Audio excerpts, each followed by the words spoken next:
I used all of my Zoeva palettes again.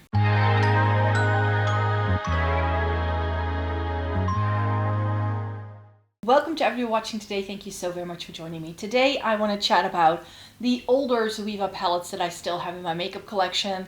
These I bought I think between 2015 and 2018 for the most part. Then all of these were suddenly discontinued and Zoeva started to rebrand. And I don't feel the brand has necessarily still been the same. However, I have kept my favorites over the years. My Zoeva collection used to be quite a bit larger. So I can link you to some videos I did in the past where I had a lot more palettes for sure. But these are the ones that I like best. And I thought that for June, it was going to be fun to go back to these older eyeshadow palettes and use them again. So I did a look with each one, and I'm going to chat to you about each of these palettes right now, and the look that I did is going to be in this video as well. So I'm wearing one of them on my eyes today. Can you guess which one? And let's chat about these eyeshadow palettes. So first things first, I have this mini palette. This is a 6-pan they did, I think, in 2018. This is the Precious, and this is essentially a warmer toned purple palette.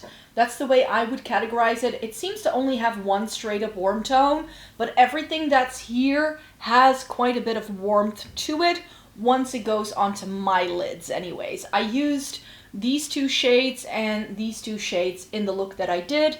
I think, no, maybe I also used the peachy pink one in the middle. I didn't use this. I think I used the other 5 shades for sure. Beautiful look for sure, but these pull a little bit red on me. These pull a little bit more like a rose gold on me. Very beautiful shades, especially these two. It's the reason why I keep the palette. I love this shade in the bottom. This is one of the best ones. I'm gonna swatch it. I never do swatches in these videos, but I'm gonna swatch it because I don't think I have swatches of this anywhere else. I think this kind of predates back when I was doing consistent swatches for all of my makeup. But here is what it looks like. It's got this really nice rosy, almost golden vibe to it on my skin tone. I don't feel, because it's this shade right here that I swatched. Oops.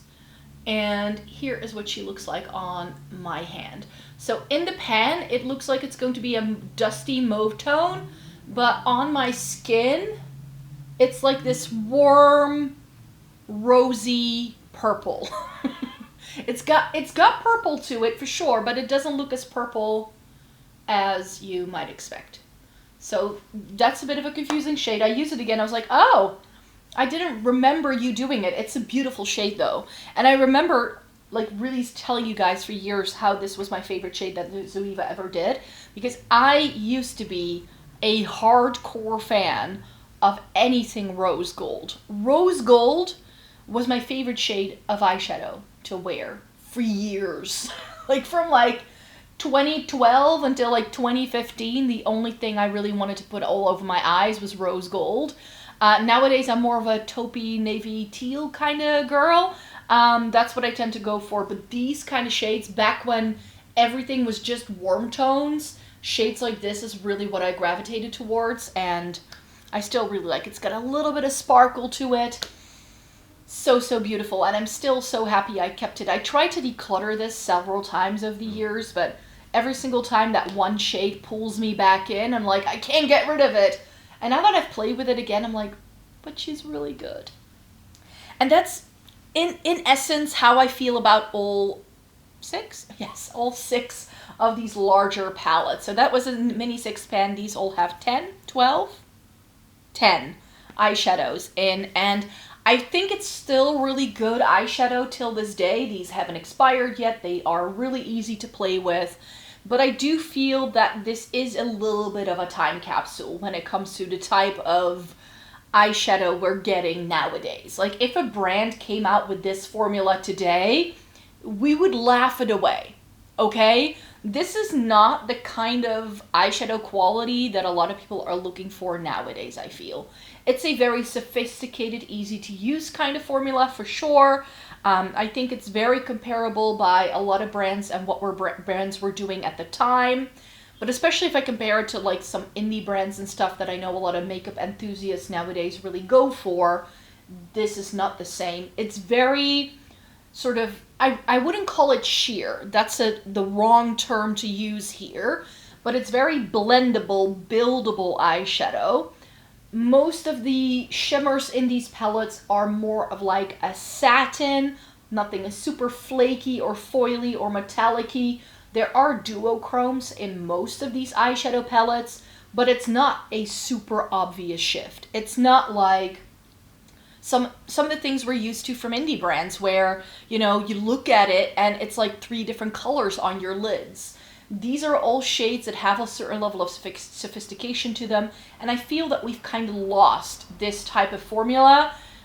Back in the day when Instagram became a thing, and then, you know, people starting to favor pigmentation over performance, I feel, especially in the online beauty sphere. I'm not talking about MUAs or like, you know, your regular person, but you really saw this push for more and more and more pigment, as if pigment is the only thing that makes a good eyeshadow. These aren't super pigmented.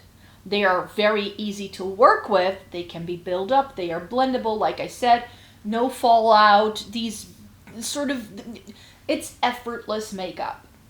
But it's not gonna, like, especially when you see the looks that I did and also what's on my eyes today, like, it's very diffused. Nothing is super defined.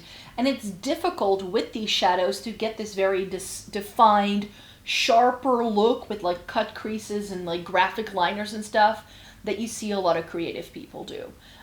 So these are really good for regular folk, I would say, but this isn't the kind of thing that makeup turned into, especially not online. So I also understand why these aren't available anymore, but I do think it's a little bit of a shame because the formula is really solid, especially for everyday people. If you're just someone who needs to do something really quickly to run out the door, these palettes are just, like, I think that if you want to get this kind of formula nowadays, the only brands that really come to mind are Viseart, K-Beauty, and Sydney Grace. And at some level, I find the mattes are really similar to what we get from Natasha Denona, but the shimmers aren't, like that satiny sort of thing. I think Sydney Grace's shimmers come really close to this, and like matte-wise, I would say what you get from Viseart is sort of what you get here. Very workable, blendable, but the overall vibe that I get with the looks that I've created, I feel is very similar to what I nowadays get from K-beauty brands. So that may be something to bear in mind. So if that's not your cup of tea, then don't go chasing these down on eBay or Mercari or like Depop or anything like that, because it's not going to be worth it. Let's talk about the thing that's on my face right now. This is the Spice of Life. This is one that didn't get a lot of hype because it was one of the last ones they released in this line, as far as I remember. And then they discontinued it. This is essentially a warmer tone color story, a little bit spicy. It's sort of like salt and pepper and cinnamon-like sort of shades. A little bit of like a Cajun spicy kind of thing with the reddish tone here. So it's got a little bit of spice to it. I kept it very, very basic. I put this one in the crease. I ended up using my favorite shade in the palette, which is actually this one, all over the lid. This one I used as liner and all over the lid. This I used on the lower lash line, and this is in the inner corner. Or no, this is on the lower lash line, and this is in the inner corner. Now I remember. So is this beautiful? Yes. Is this a palette I want to use every single day of my life? No. Again, let's do a quick little swatch of that shade I like so much. It's like a taupey rose gold. That's how I would categorize it. It's got a little bit of extra sparkle to it. Really beautiful. Here it is on my finger. Not sure if you can see this. I feel like we're a little bright, aren't we? We are. Maybe if I tone down the brightness. Let me put it here on my hand so you can see. Do you see that? It's really, really beautiful. It's this soft, rosy, taupey silver. I mean, just for that shade alone, I keep the palette around. I'm not gonna lie. Just for that one shade, and it's what's on my lids today. You can see that beautiful shine that it has. Again, it's a very similar formula to the one in the Precious that I just swatched. It has this hint of something sparkly to it, but nothing is overly sparkly. It's very smooth, very satiny, yet still with this very impactful shine, as you can see. So like this, I feel This is sort of like the closest read you'll get to the actual color. And then this is how you get the shine. Oh, so beautiful. So, so beautiful. I think I'll swatch every single favorite shade from these palettes.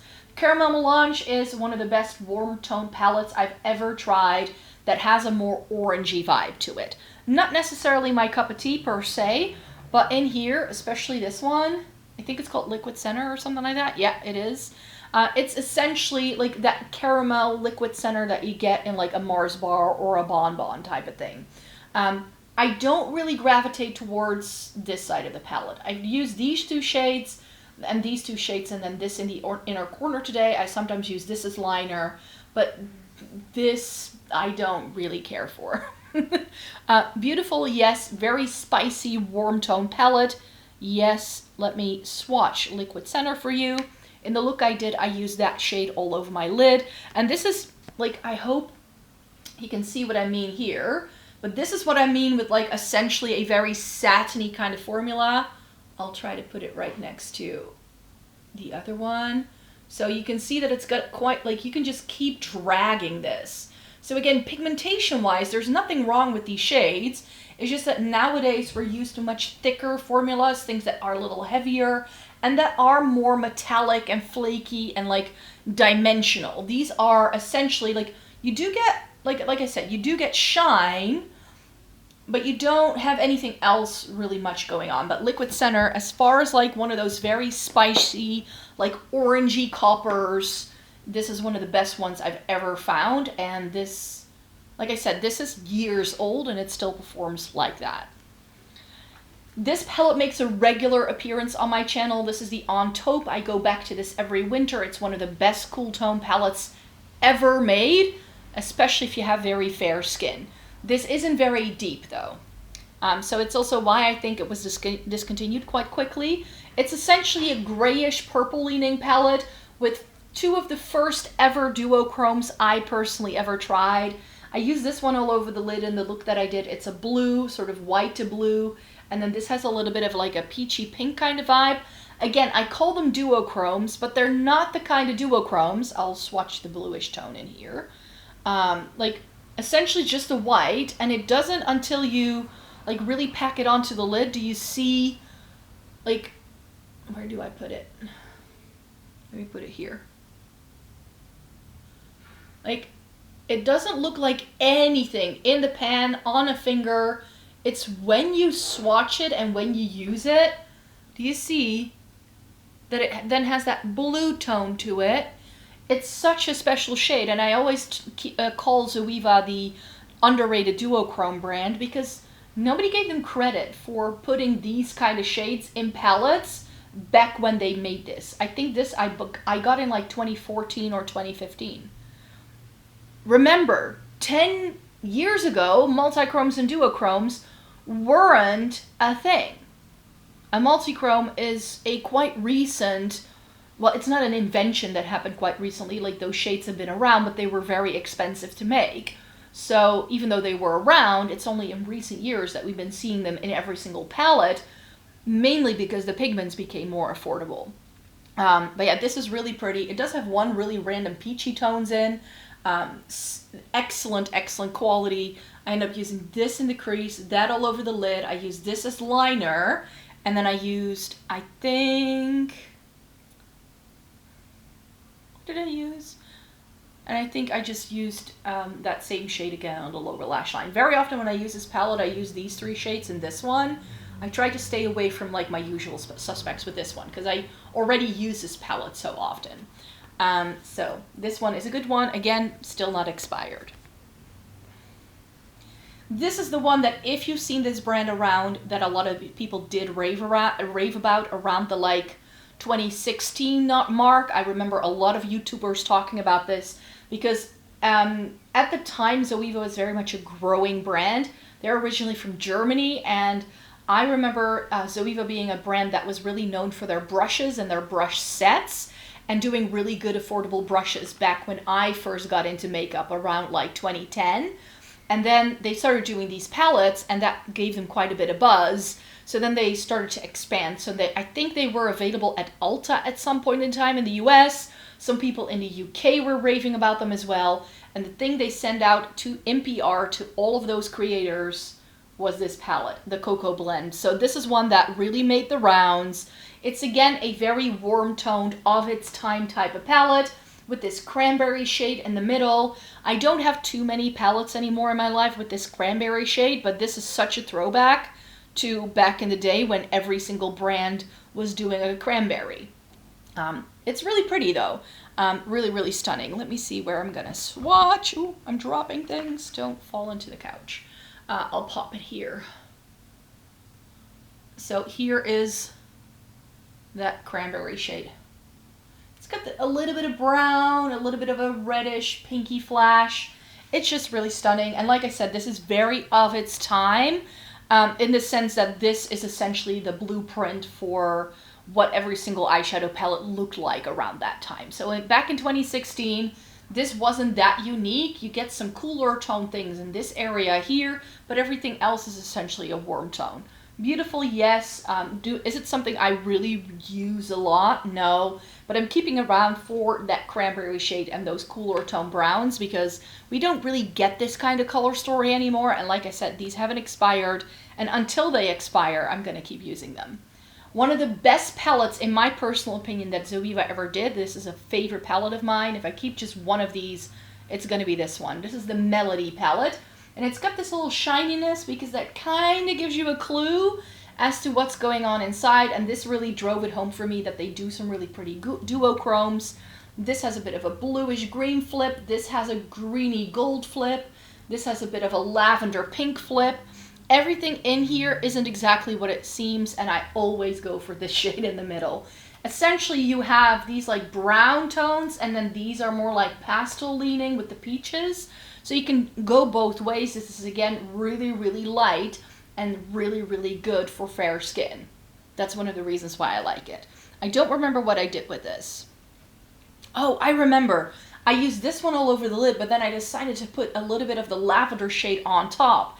And that combo was absolutely stunning. Absolutely stunning. I'll swatch my favorite shade again, which is this brown, green, gold. It's like one of the earliest renditions I have of a shade like this. I'll pop it here.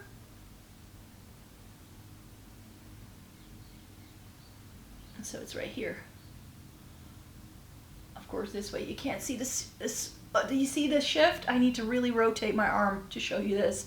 But it's got this really nice like green gold once it hits the light. If it doesn't hit the light, it's just an orange. And then the light hits it and the magic happens. I really like that shade, if you can't tell. And then in here we have the Blanc Fusion. This is one of the best yellow toned eyeshadow palettes that's ever made, in my opinion. Essentially, you get an entire row of mattes that are really nicely neutral. And then all of these yellow toned shimmers. Really pretty. I went with this because I knew that this has a yellow undertone as well, so it would go best with a lot of these shades. It has, again, a very sort of caramel, liquid gold kind of shade, and then this bright yellow, and these also, this is a white with a yellow shift. This is just a straight up yellow, like a pastel-y shade. And then this really pretty, sort of muted, it goes really well with that shade actually, muted, like purpley brown. Such a stunning shade. Nothing else that I have personally tried in my life ever compared to this. It's not my favorite because this color story isn't a favorite like with the Melody, but this is beautiful. And again, I always use that sort of caramel kind of shade in every look I do with this. I just do. And this is a little bit more of a yellow. I'll try to see if I can pop it here so you can compare it to the other orangey tone. So this is orange, and this is orange gold. Do you see that it has that yellow? I mean, it's stunning. Like, these are just some of my favorite shimmers of all time. Like I said, these are really solid picks still till this day. If you have any of these Zoeva palettes, maybe this can be a reminder for you to whip them out and to try them. But if you are coming to this in 2026 and you're like, wow, those look like pretty eyeshadows, I'm going to buy some off of eBay secondhand. I'm not sure how happy you'd be if you're used to makeup quality that's sold nowadays. I still love this. Like I said, It's still one of my favorites. I still love all of these palettes. I used to have many more, many moons ago. But yeah, I wasn't using all of them, and I really just decided to keep the ones I truly loved. And this is still very much a very coveted part of my makeup collection for sure. So thank you so very much for watching me here today. These are all of the eyeshadow palettes that I wanted to show you in today's video, and the looks I did and all that. So I will have some new palettes to play with again in July, even though I know it's already like almost halfway through July as you're watching this, but I was doing the looks, and like the month of June sort of finished at a weird point in the week, and I was like, oh, I'll just keep using these eyeshadows and then I'll chat about it, and then it's still like plenty of time for me to be using other eyeshadow palettes in July as well, because July is always a pretty big month with 31 days, and it's always the start of my vacation as well. So I hope in summer vacation I can do some fun looks with some other older to me eyeshadow palettes. So thanks so much for watching me here today, and I hope to see you again really soon in a new video. Bye bye.